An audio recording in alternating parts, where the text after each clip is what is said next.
지금 현재 제목을 제가 엑셀 공포라고 말씀드리면서 지금 스태그플레이션과 현재 금융시장은 우리가 지금 현재 속해 있는 시장은 지금 상황을 스태그플레이션으로 보고 있느냐 안 보고 있느냐 거기에 대해서 한번 짚어드리는데 네. 지금 그 전에 우리가 먼저 한번 딱 짚고 가야 되는 게 지금 시장이 어떠느냐는 거죠. 지금 현재 거시적인 관점에서 지금 어떠한 상황이냐 딱 네 가지로만 짚으면 될 것 같아요. 금리 인상, QT의 강한 긴축의 시장이죠. 우리가 40년 동안 보지 못했던 거인의 발걸음이라고 합니다.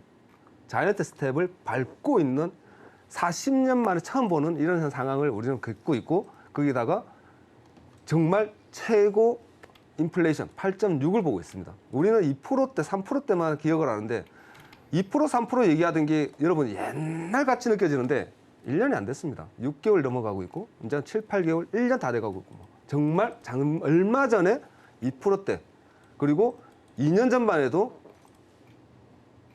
2%대 아래로 더 떨어지면 어쩌지 하는 생각까지 할 정도로 그런 상황에서 지금 8%, 앞으로 9% 가고 10%가 가지 않을까, 1%대, 10%대가 가지 않을까 이런 걱정까지 하고 있는 상황이고 그리고 정말 또 버라이어티한 게 곡물 가격. 아프리카나 큰 그런 지역에서 기아 현상이 기아로 애들이 밥을 못 먹는다. 여러분 아프리카 얘기가 아닐 수가 있습니다. 조금 지나고 나면 조금 안 좋은 국가들, 형편이 좀 어려운 국가들은 기아에 허덕인다는 뉴스를 우리가 잘못하면 정말 들을 수 있게 생겼어요. 왜? 일단은 러시아 우크라이나 전쟁에 대한 유통망에 막혀 있죠. 거기에다가 날씨, 가뭄에 의한 곡물이 아예 1200년 만에 최고 가뭄으로 포기한 나라도 있습니다. 이러한 상황 속에서 우리가 지금 현재 시장을 어떻느냐는 거죠. 지금 현재 금융으로 바로 넘어가서 얘기를 말씀드린다 그러면 지금 올해 긴축을 먼저 짚는다 그러면 올해 최소 3.2에서 잘못하면 4자 보게 생겼습니다, 여러분. 올 안에. 얼마 전까지만 해도 양자가 완화 축소하니 어쩌니 테이퍼링 어쩌니 이런 얘기만 우리가 듣다가 지금 현재 이 자리에 오늘 우리가 듣고 있는 올해 기준금리가 4자 보게 생겼는데 최소 3.25는 가겠는데 이런 얘기를 하고 있다는 거죠. 정말 버레이어티한 겁니다. 우리가 지금 살고 있는 거는 2002년도 월드컵 때 한호 지르던 그 기억이 앞으로 20년 지나면 우리 2022년도에 이랬다라고 역사에 남을 수 있는 그런 한 해를 보내고 있다는 거예요. 그만큼 금융은 굉장히 공포에 떨고 있고 그리고 시장은 스태그플레이션을 얘기하고 있습니다. 지금 제가 보는 시장 긴축으로 인한 금리 인상은 제가 볼 때는 저는 4자도 볼 수 있지 않을까. 저는 그렇게 강하게 생각하고 있습니다. 사실은. 근데 시장은 지금 패드에서 올 초에 얘기한 게 1.5에서 2였어요. 2.25, 최대 2.5까지는 갈 수 있다. 이런 전망이었는데 그거는 옛날 얘기가 됐습니다. 기본 최소 3 이상은 넘어가고 잘하면 4다. 그러면 여러분들이 생각하는 것처럼 미국이 4자를 보인다 그러면 우리나라 같은 경우는 일단 생각해 보면 제일 중요한 게 주택이죠. 주택 금리가 여러분 7%, 8% 보게 생겼다는 겁니다. 그만큼 우리나라도 굉장히 지금 상황이 매우 안 좋다. 자, 그것만 좀 일단 짚고 넘어가시면 되는데 지금 패드에서 지금 기준금리를 이렇게 인상하면서 패드에서 제일 많이 강조하고 있는 게 기업의 체력은 튼튼하다라고 계속 강조합니다. 아직 튼튼해. 그렇기 때문에 기준금리 인상해도 이렇게 강하게 자이언트의 발걸음으로 쿵쿵쿵 찍고 올라가도 시장에 대한 스택은 오지 않을 수 있다라고 얘기하는데 그러면 인플레이션 문제 한번 짚어보자는 거죠. 여러분들이 보고 있는 것이 인플레이션율입니다. 올해 저번 주에 나왔던 인플레이션율이 지금 8.6입니다. 이 그래프 모양을 보시면 어딘가 많이 닮아 있을 거예요. 70년대 요 모양과 그리고 80년대 요 모양의 그래프 모양을 우리가 보고 있습니다. 정말 가파르게. 지금 시장 현재 7.5를 넘어가면서 시장은 스태그플레이션이 올 수도 있다라고 얘기했습니다. 7%대가 넘어가면서. 왜? 상승폭이 너무나도 가파르다라는 거죠. 상승폭이 워낙 가파르기 때문에 7.5가 넘어가면 8이 보일 것이고 8이 넘어가면 금리는 빅스텝으로 넘어갈 것이다. 그리고 빅스텝에서 8.2에서 8.6 찍으면서 바로 자이언트 스텝을 할 것 같다 했는데 바로 했어. 그리고 나서 7월 달도 0.75 베이스 포인트가 예상되어 있습니다. 거의 확신에 가까운 얘기가 나오고 있어요. 자, 그렇다면 인플레이션으로 기준금리를 올린다고 그래서 기준금리를 이렇게 올린다고 해서 인플레이션을 잡을 수 있겠느냐? 그러면 CPI에 대한 CPI가 가지고 있는 그리고 소속되어 있는 그 분류를 해본다 그러면 지금 현재 딱 세 가지만 짚고 넘어가시면 여러분들 이해가 편할 거예요.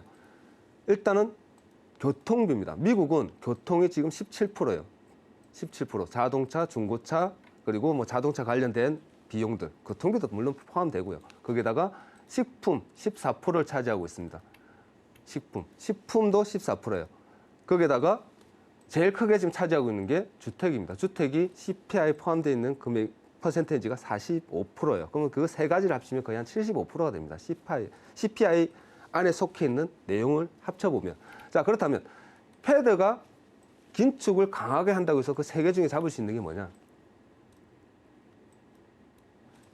교통, 여러분 유가예요. 유가. 그리고 반도체고 부품 수급입니다. 아무 의미 없어요. 식품 어차피 세월 지나야 됩니다, 여러분. 올해 생산을 못하면 내년에 생산해야 되고 내년에 생산 못하면 그 후년까지 가는 게 식품이에요. 그렇죠? 거기다가 주택은 MBS를 떨어뜨리면서 조금 조정을 둘 수 있습니다. 그렇다면 주택 가격이 무너지게 되면 시장은 더 위축이 된다는 거예요. 어차피 시장은 지금 현재 매우 어렵다. 그러면 이러한 것을 종합해 본다 그러면 사람들은 긴축으로 인한 소비가 축소될 것이고 그 소비로 인한 축소로 인해서 기업은 더 힘들어진다라는 결론이 나옵니다. 그렇다면 6개월간 S&P 500에 소속되어 있는 기업들의 실적을 한번 보자고요. 성적표를 한번 보겠습니다. 6개월. 1월 달부터 지금까지. 체력이 좋다 하는데 100으로 봤을 때 아직은 체력이 좋습니다, 여러분. 한 70% 남았네요.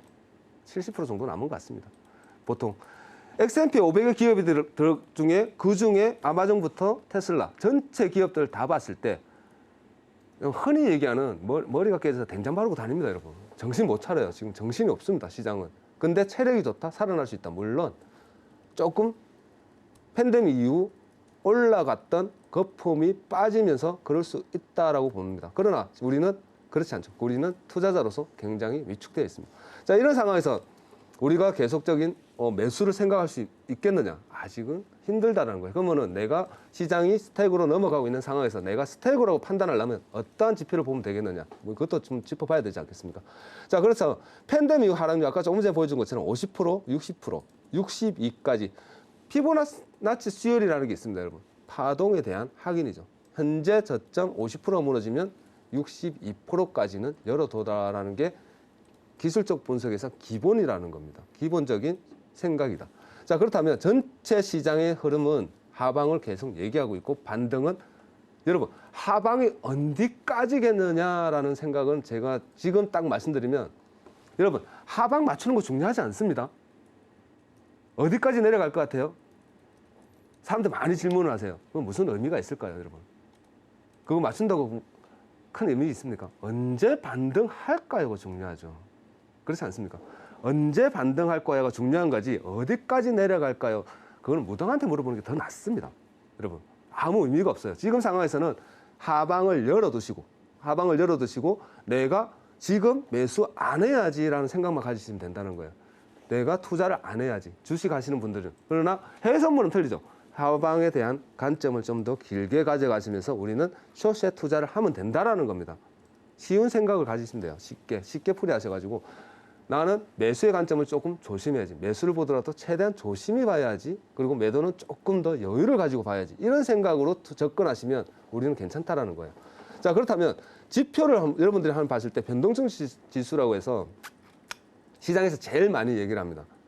변동성 어디까지? 제가 한번 변동성 지수, 빅스 지수를 한번 저번에 설명을 드렸습니다. 설명드린 게 4%대가 넘어가면 시장이 위축이 온 것이고 그리고 4% 이상 넘어가면 스택으로 넘어갈 수 있는 조짐이 있다. 경기 침체가 오고 있다라고 얘기할 수 있습니다. 아시겠습니까? 그렇기 때문에 여러분들은 앞으로 조금 보시되 빅스 지수를 한 번씩 눈여겨보시되 4%대가 넘어갔느냐. 이제 그 부분에 대해서 여러분 한번 눈여겨보시고 그리고 한 가지 더 보신다 그러면 하일드 스프레드입니다. 기업이죠. 하일드 스프레드도 제가 저번에 한번 출연하면서 설명을 드렸습니다. 어디까지 봐야 되느냐. 보통 7.58이 넘어가면 위험 신호라고 얘기합니다. 보통 평균 100으로 나눴을 때 하일드 스프레드 정크펀드에 들어가 있는 기업들이 한 서너 개 정도 무너집니다. 근데 8에서 9를 넘어가게 되면 보통 10에서 15개 이상 무너지기 시작해요. 그러면서 15가 넘어가면 한 20개에서 40개가 무너집니다. 그때는 이미 침체의 끝물까지 다 달았다라고 얘기하는 수치고, 여러분들이 보시기에 7.5, 8이 상회하고 있다. 그러면 이거는 버블이 거치고 위축이 되면서 진짜 침체로 다가가고 침체 초입에 서 있구나라고 생각하시면서 더 긴장하시면 되지 않을까. 자, 그까지만 보시면서 좀 판단을 하시고, 자, 그리고 제일 중요한 게 지금 OECD 경기 선행 지수, 제가 조금 한 번씩 보는 지수입니다. 6개월 앞에 OECD 국가와 전체 국가가 어떠한 방향성을 보여주고 있느냐, 지금 경기가 어떻느냐라는 것을 좀 판단하는 지표로 우리가 보는 건데, 그 경기 선행 지수에서 지금 보통 어떻게 보는 거냐면 100을 기준이에요.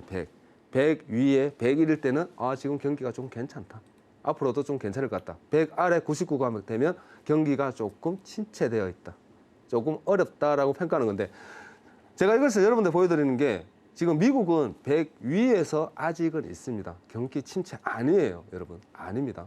경기 침체 OECD 국가 전체 지표를 다 평균을 내서 통계를 내서 딱 발표하는 거기 때문에 여러분들도 OECD 들어가셔가지고 한번 확인해 보시면 됩니다. OECD 지수에서 100 이상 위에 있기 때문에 아직은 침체가 아니고 위축, 버블이 거치고 있는 과정이고, 버블이 거치면서 시장이 침체되어 가고 있고 위축되어 있다. 그러면서 지금 현재 크게 부풀려져 있던 게 조금 많이 가라앉아 있고 있는 과정에서 우리가 공포를 느끼는 과정이고, 근데 우리나라는 조금 달라요, 여러분. 제조업 국가이기 때문에 지금 현재 달러 상승과 유가 상승, 그리고 식료품 가격까지 상승하면서 시한폭탄이 있죠. 가계 대출도 많고요. 그리고 부동산, 미국과 틀려서 부동산은 또 우리나라는 안 치잖아요. 그러니까 부동산에 대한 큰 대출 부분도 있기 때문에 지금 OECD에 봤을 때 99 이하로 빠지고 있습니다. 그러면 침체로 조금 접어들 수 있다라는 점을 여러분들 조금 생각하셔야 되지 않을까라고 생각하면서, 지금 해외 정시는 미국 같은 경우 우리가 이제 글로벌 보니까 거시적인 관점에서는 여러분들 아직까지는 아니고 6개월, 올 말 지나고 나서는 조금 이 상황이 유지된다면 그때는 진짜 조금 긴장해야 되지 않을까. 말이 많이 달라질 겁니다, 여러분. 그때는 좀 말이 많이 달라질 거니까 아직은 조금 위축으로, 그러나 하방은 계속 좀 열어두는 그러한 관점에서 매매 투자를 하시면 될 것 같습니다. 감사합니다.